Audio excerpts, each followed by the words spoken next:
Lukas, 14 na kabanata. Isang araw ng pamamahinga, si Jesus ay inanyayahang kumain sa bahay ng isang pinuno ng mga Pariseo at binabantayan nilang mabuti ang kanyang mga kilos.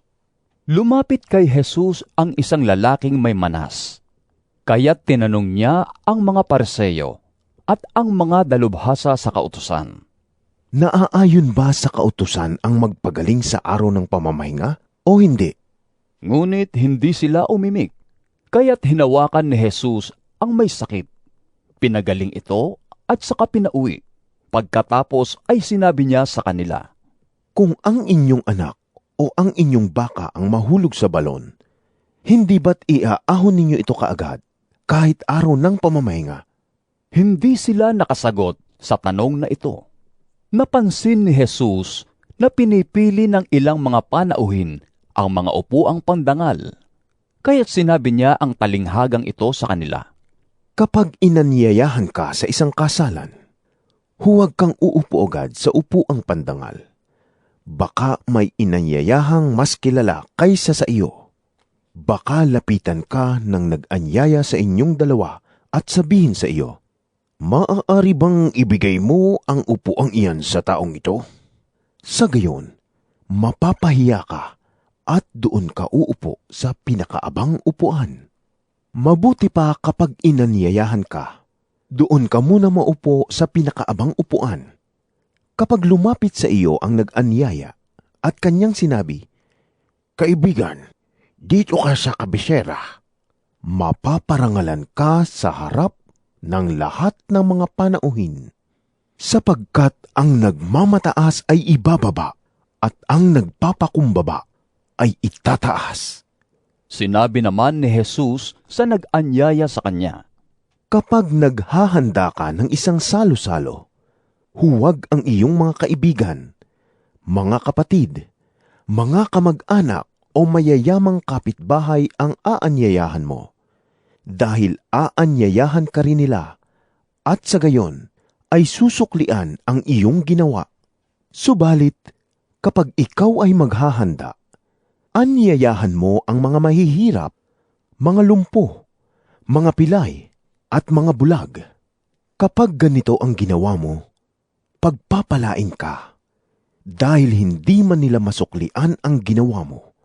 Ang Diyos ang magbibigay sa iyo ng gantimpala sa muling pagkabuhay ng mga matuwid.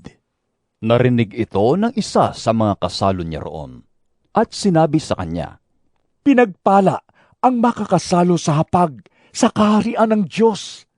Sumagot si Jesus, Isang lalaki ang naghanda ng isang malaking salo-salo at marami siyang inanyayahan. Nang dumating ang oras ng handaan, inutusan niya ang kanyang alipin at ipinasabi sa mga inanyayahan, Hali kayo, handa na ang lahat.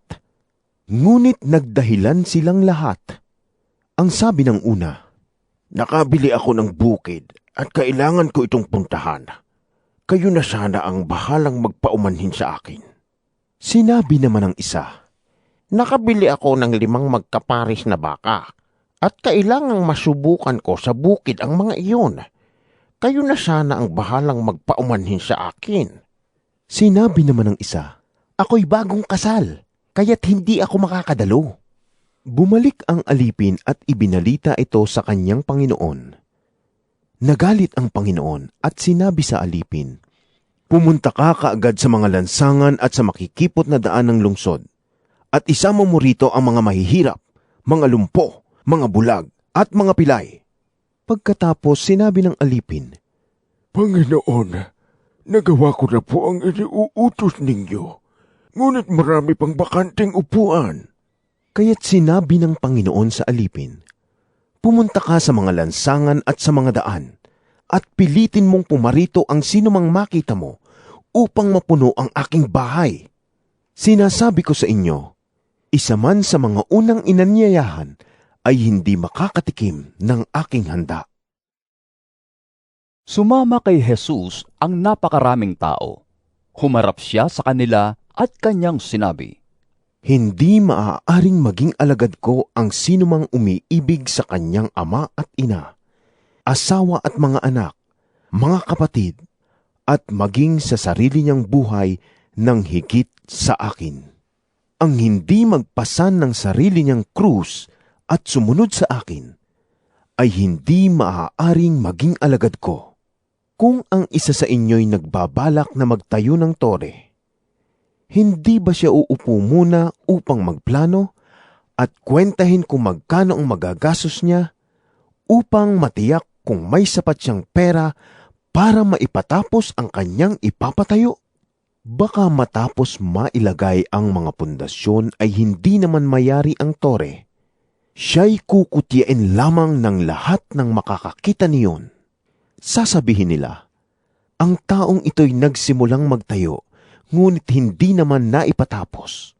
O sinong hari na makikipagdigma sa kapwa-hari ang hindi muna mauupo upang pag-aralang mabuti kung kaya niya, gamit ang 10,000 niyang kawal na sumagupa sa kalaban na may 20,000 kawal. At kung hindi niya kaya, malayo pa ang kalaban, ay magsusugo na siya ng mga kinatawan upang makipagkasundo. Gayon din naman, hindi maaaring maging alagad ko ang sinuman kung hindi niya tatalikuran ang lahat sa kanyang buhay. Mabuti ang asin, ngunit kung ang asin ay mawalan na ng alat, paano pa ito mapapaalat muli? Wala itong kabutihang maibibigay sa lupa o kahit sa tambakan man ng dumi, kaya't ito'y itinatapon na lamang. Makinig ang may pandinig.